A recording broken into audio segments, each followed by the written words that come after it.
Hey everybody, Adam Savage here in my cave. Oh, what riches of chucks I behold. These are my lathe chucks for my 1540 engine lathe, Shenhua Chieftain, if you must know. 1540, yeah, it's a Chieftain 1540. Now, there are lots of different work holding options for my lathe, for any lathe really. My system happens to work on what's called a D1-6, and that is a cam lock system. And the cam lock system means that there are these pins in the back, sometimes 3, sometimes 6, and they lock into my lathe to secure. And there's also a little bit of a taper here on the inside, and that's part of the locking. It's a nice positive system. I like the cam lock system a lot. And within the cam lock system, there are also some collet options, like this Hardinge version, which takes 5C collets. No, sorry, 2Js. This takes 2Js. There are a million different collet systems, and I just want to, like, for the purposes of the non-initiated, let's just talk about what a collet is. A collet, this is a 6-jaw chuck. It grabs work with 6 jaws. Picture one extra finger, like this. And it's great. It's a great workhorse chuck. It's in my lathe most of the time. However, if I am doing sensitive work, these can leave marks on a final finish, and you can mitigate that by using brass or wood or other things. But if you really want to do production work, you want to hold on to your work as gently as possible, and that's where collets come in. My issue with the 2J and the 5C collets is they don't go much bigger than this. I think this is the biggest one. Let's see here. Oh, no. No, it goes up.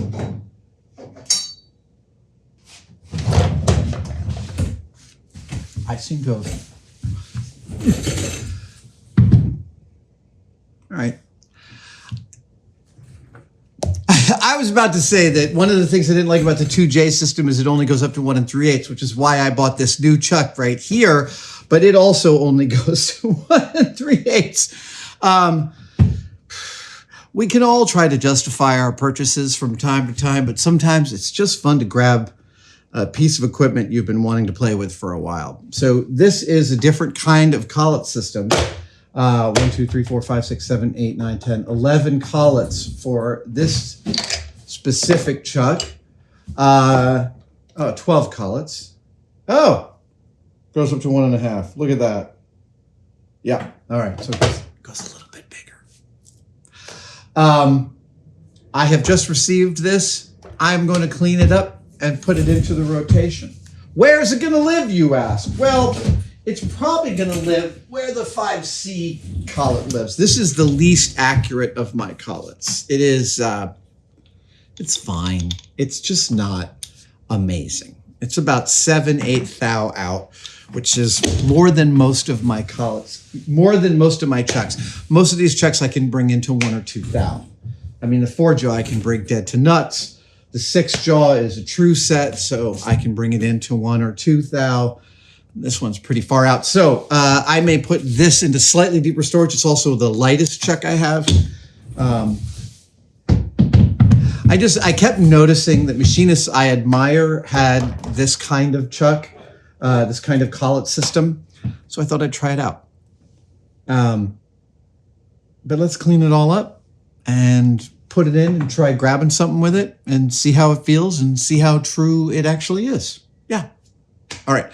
That's what we're doing. New lathe edition. Is that a crack?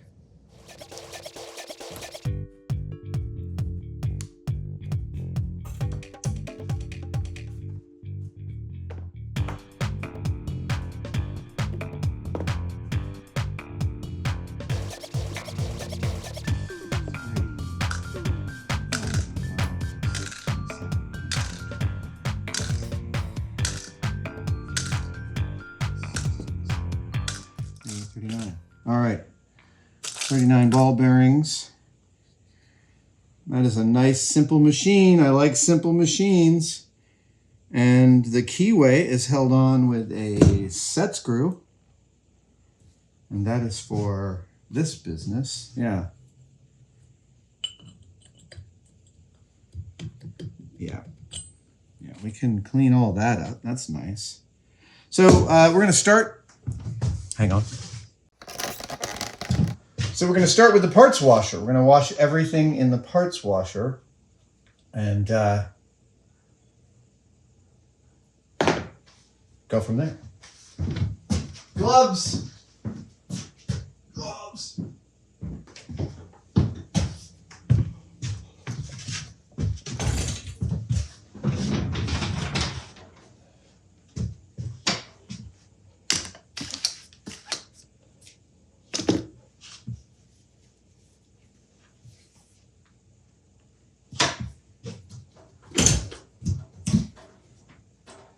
Just redid the fluid in here, so it should be fun to use.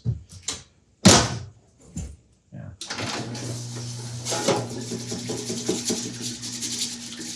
So the washer is mostly to cut out all the grease that I can, but I can also use it for pulling off some of the rust.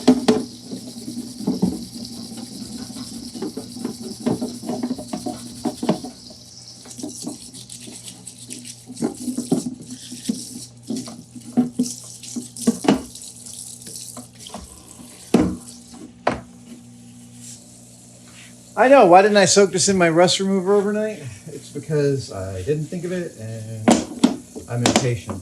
That's why.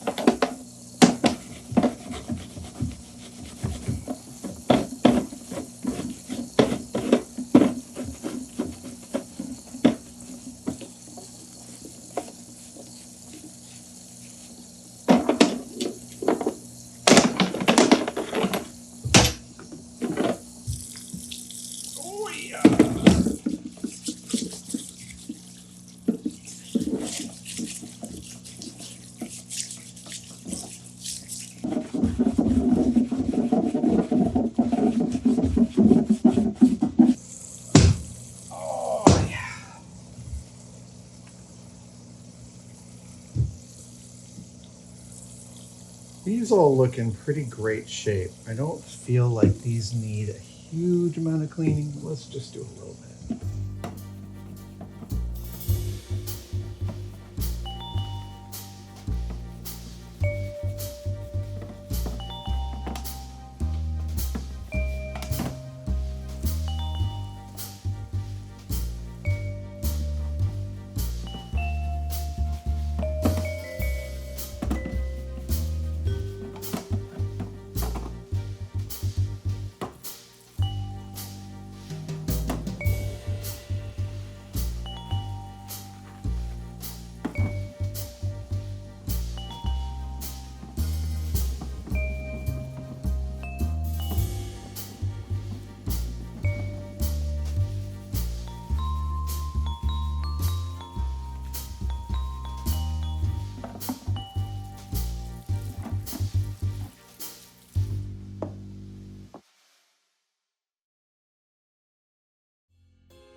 All right, the new chuck is clean.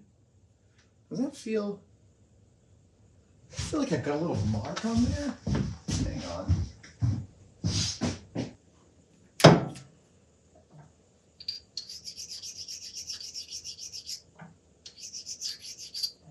This taper is everything about the accuracy of this lathe. So I can feel with my finger some spots that are just a little bit high. I don't want to spin this and hit it with a stone. That is how to mess everything up. But I do want to, you know, feel it out with my fingers and take down the high spots. There we go.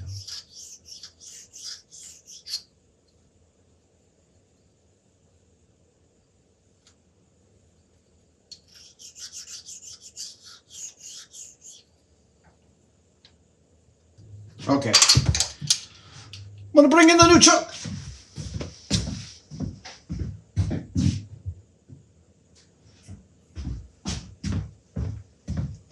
Chuck's gone for the day. This is the new chuck. All right.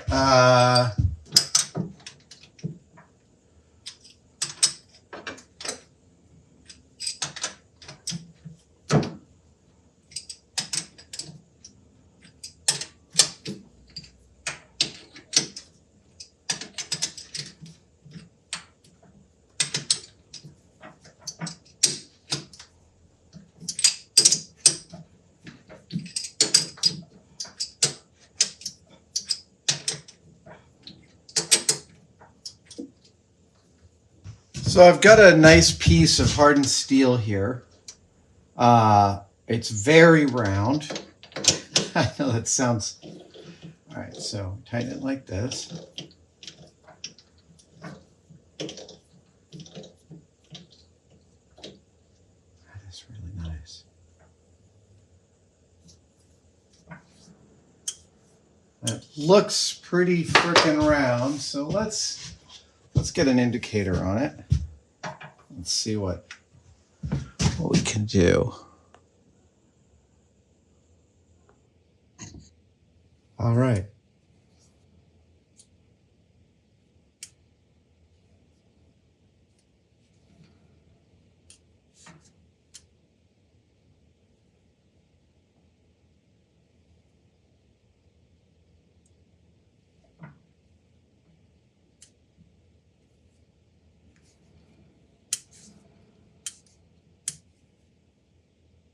I want to make sure I'm using the right thing. So let me...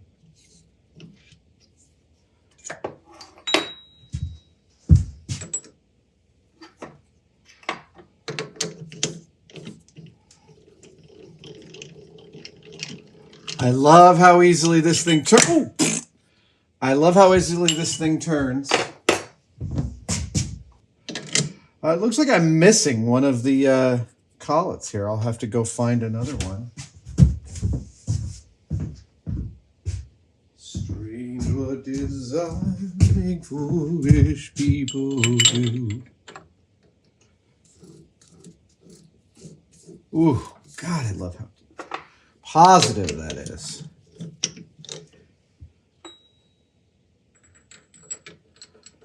So this is the end of an end mill. This should be hyper round.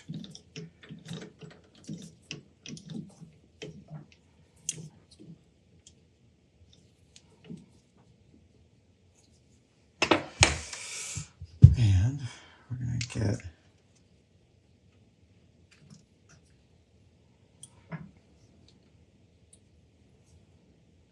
Oh, are you serious?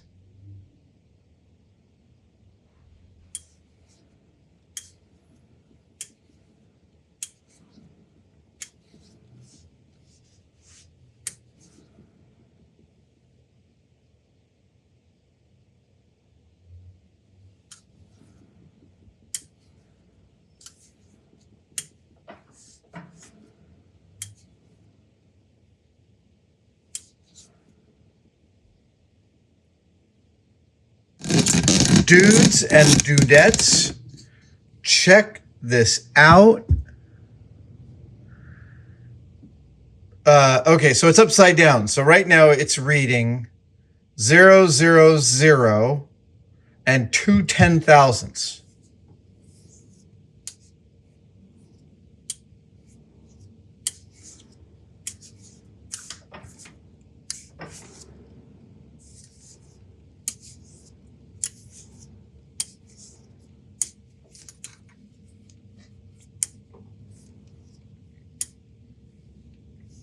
This is actually touching.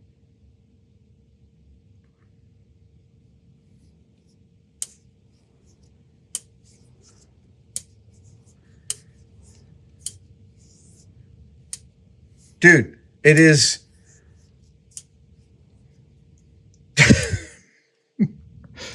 That just became the most accurate chuck in my collection. Like, by like it's like 2 or 3/10, a third of a thousandth. What is a thousandth? It's like 2.5 microns.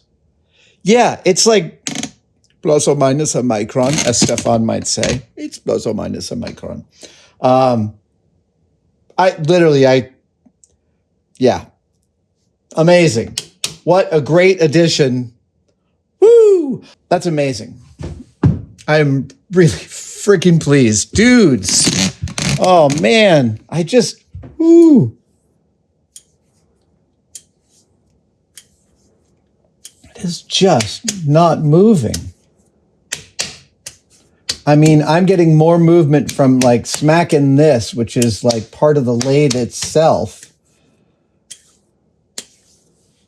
than I am when that is spinning.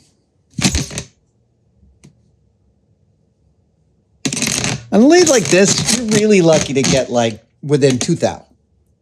Even with my true set, plus or minus a thou, I can kind of dial that in. It's like a fraction of a thou.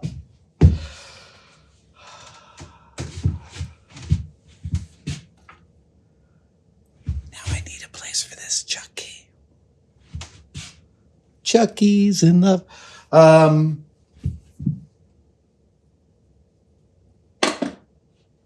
Yeah. All right.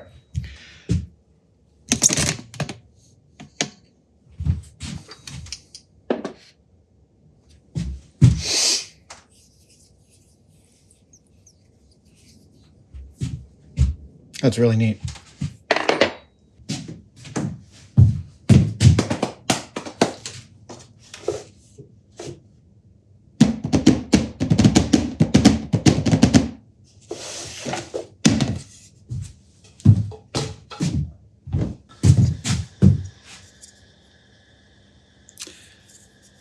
Made 1 cut, made a 2nd cut, made a 3rd cut.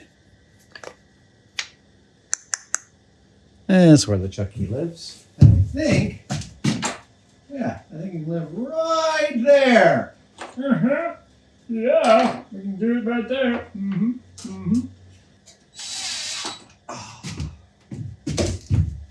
Hang on. I think you can see this. Here we go. There's the new holder. Here's the Chucky. Oh, yeah. Oh, sorry. Let's do that again. All right. There's my new holder. There's my new... The perils of filming yourself. There's the new Chucky. There is the new holder.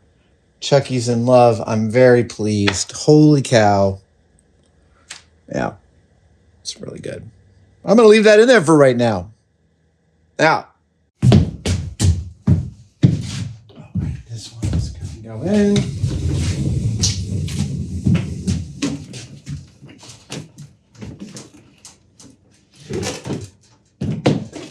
And this one goes in. And all was right with the world.